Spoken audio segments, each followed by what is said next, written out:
კალიფორნიის შტატში, ლოს-ანჯელესის მიმდებარე ტერიტორიაზე მძვინვარეს მასშტაბური ხანძარი, რომელმაც უკვე იმსხვერპლა 11 ადამიანის სიცოცხლე. ასევე, ქალაქ სანტა-მონიკას მასშტაბური ხანძარი უახლოვდება. დამწვარია 8600 ჰექტარი ტერიტორია, მათ შორის 10000-ზე მეტი საცხოვრებელი სახლი და კომერციული ობიექტები. ხანძრის შედეგად ლოს-ანჯელესის მიმდებარე უბნები ფერფლად იქცა. სტიქიამ არც ჰოლივუდის ვარსკვლავები დაინდო, ბევრმა მათგანმა საკუთარი სახლები დაკარგა. ევაკუირებულია 600,000-ზე მეტი ადამიანი. პოლიცია სხვადასხვა ვერსიებზე მუშაობს. ოფიციალური ინფორმაციით, კალიფორნიაში ერთდროულად 6 მსხვილი ხანძრის კერაა. შტატში გვალვაა, რასაც ძლიერი სეზონური ქარი, სანტანა ემატება. ხანძრის ჩაქრობას ართულებს წყალმომარაგების პრობლემები. ჰიდრანტებში წყალი არ არის, ქარი კი ძლიერდება, რაც ახალი ხანძრის გაჩენის რისკებს ზრდის. ცეცხლის სწრაფად მოედო პრესტიჟულ უბნებს, სადაც ცნობილი ადამიანები ცხოვრობდნენ.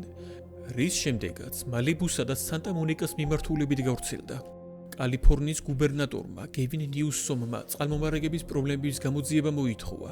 ამ ეტაპზე უცნობია ხანძრის ზუსტი გამოწვევის მიზეზები, რამდენი ადამიანია დაღუპული, რაზომეს მიმართავენ ხელისუფლების წარმომადგენლები სიტუაციის გასაკონტროლებლად და მიიღებენ თუ არა დაზარალებული ადამიანები კომპენსაციას. ეს მხოლოდ მცირე ნაწილია იმ კითხვებისა, რომლებზეც პასუხის გაცემა ამ ეტაპზე შეუძლებელია. ლოს-ანჯელესის ხანძარი ტრაგიკული მოვლენაა, რომელმაც მთელი მსოფლიოს ყურადღება მიიპყრო. ხანძრის გამომწვევ მიზეზებთან დაკავშირებით კვლავ უამრავი კითხვა რჩება. ვრცელდება ინფორმაცია, რომ ცეცხლი შესაძლოა გამოიწვია დაზიანებულ ელექტროგადამცემ ხაზებს, თუმცა ეს ვერსია ყველა კითხვას ვერ პასუხობს. ჟურნალისტებმა სათვალთვალო კამერის ჩანაწერების შესწავლის შედეგად დაადგინეს, რომ ხანძარი ლოს-ანჯელესის ერთ-ერთ ყველაზე დაზარალებულ რაიონში, პასიფიკ პალისეიდისში დაიწყო. კერძოდ, კვამლის სვეტია მოვარდა ხევის პირას მდებარე სახლიდან. უცნობია რა გახდა ხანძრის ზუსტი მიზეზი, ჩაუქრობელი სიგარეტი, ქარის მიერ მოტანილი ნაპერწკალი, ელექტროგადამცემი ხაზების დაზიანება თუ სხვა რამ. ლოს-ანჯელესის ზოგიერთი ცნობილი მაცხოვრებელი ეჭობს, რომ ქალაქში ცეცხლის წაკიდებით დაკავებულია რამდენიმე ათეული ადამიანი. მაგალითად, შოუ ცეკოვენ ვარსკვლავებში მონაწილე პეტა მურტაგოიტი ავრცელებს ინფორმაციას, რომ ხანძრს ნიღბიანი მამაკაცების ჯგუფი აწყობს.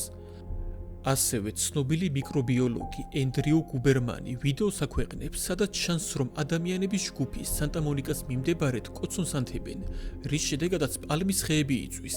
ეს ყველაფერი შეთქმულების თეორიად შეიძლება ჩაითვალოს, რომ არა ერთი ფაქტი. ვუდლენდ ჰილსში მოქალაქეების ჯგუფმა ველოსიპედით მოძრავი მამაკაცი დააკავეს, რომელსაც პროპანის ბალონი და ცისხლსასროლი იარაღი ჰქონდა. ხანძრის შედეგად მსხვერპლთა შორის არიან ინვალიდი ენტონ მიტჩელი, რომელსაც ფეხი ჰქონდა ამპუტირებული და მისი პარალიზებული ვაჟი, ჯასტინი. მაშველებმა ვერ შეძლეს მათი ევაკუაცია. ენტონმა კი უარი თქვა საწოლზე მიჯაჭვური შვილის მიტოვებაზე. მამაკაცის ბოლო სიტყვები, რომელიც მან ტელეფონით ქალიშვილს უთხრა, იყო ეს: პატარავ, დროა წავიდე, ეზოში ხანძარია.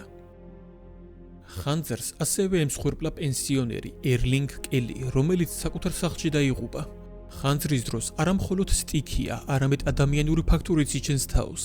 ერლინგ კელის მეზობლის თქმით, მოსახლეობა დროულად არ იყო გაფრთხილებული საფრთხის შესახებ. როდესაც ცეცხლი მოუახლოვდათ, ყველა პანიკაში ჩავარდა და გაიქცნენ. არავის ანაღულებდა სხვისი ბედი. სოციალურ მედიაში ვრცელდება კადრები, სადაც მეხანძრეები ქარლის ზურადღირებული ჩანთებით ცდილობენ ცეცხლის ჩაქრობას.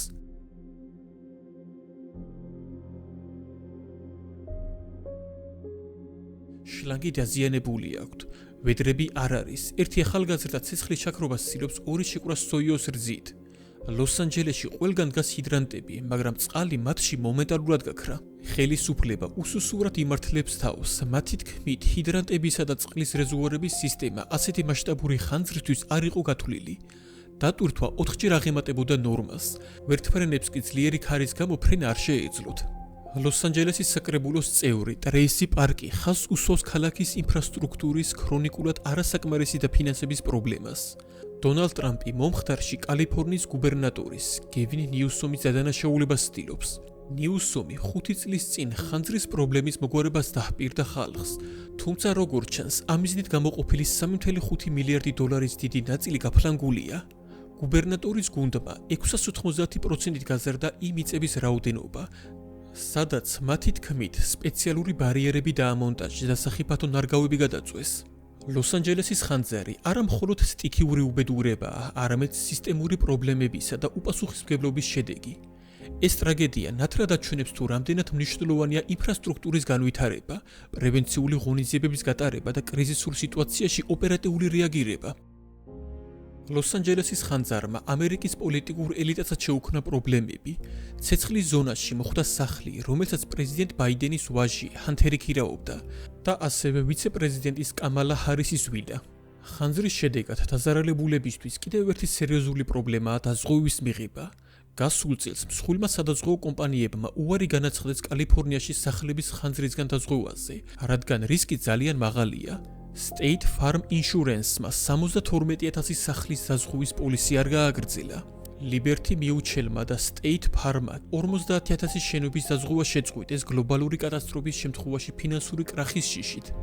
მარადიორობის თავიდან ასაცილებლად დაზარალებული რაიონებში საღამოს 6 საათიდან დილის 6 საათამდე კომენდანტის საათია გამოცხადებული. ამ დროს დაზარალებული რაიონებში მხოლოდ სამაშველო სამსახურის თანამშრომლებს შეუძლიათ შესვლა, ხოლო სხვა რიგით მოქალაქეს ადგილზევე დააპატიმრებენ. ლოს-ანჯელესის ხანძარი კიდევ ერთხელ ადასტურებს, რომ სტიქიური უბედურებები არავის ინდობს, არც რიგით მოქალაქეს და არც პოლიტიკურ ელიტას. მნიშვნელოვანია დროული რეაგირება, პრევენციული ღონისძიებები და რაც მთავარია, ადამიანური სოლიდარობა. ამასობაში ვიდეო დასასრულს უახლოვდება. თუ გსურთ, რომ ყოველდღიურად შემოგთავაზოთ დედამიწაზე მიმდინარე ბუნებრივი კატასტროფების რუბრიკა, მაშინ ეს ვიდეო 1000 მოწონებაზე ავიყვანოთ. ამით მე მივხვდები, რომ მსგავსი ვიდეოები გაინტერესებთ და აუცილებლად შემოგთავაზებთ. ახლა კი ბევრს აღარ ვილაპარაკებ და დროებით დაგემშვიდობებით. ნახვამდის.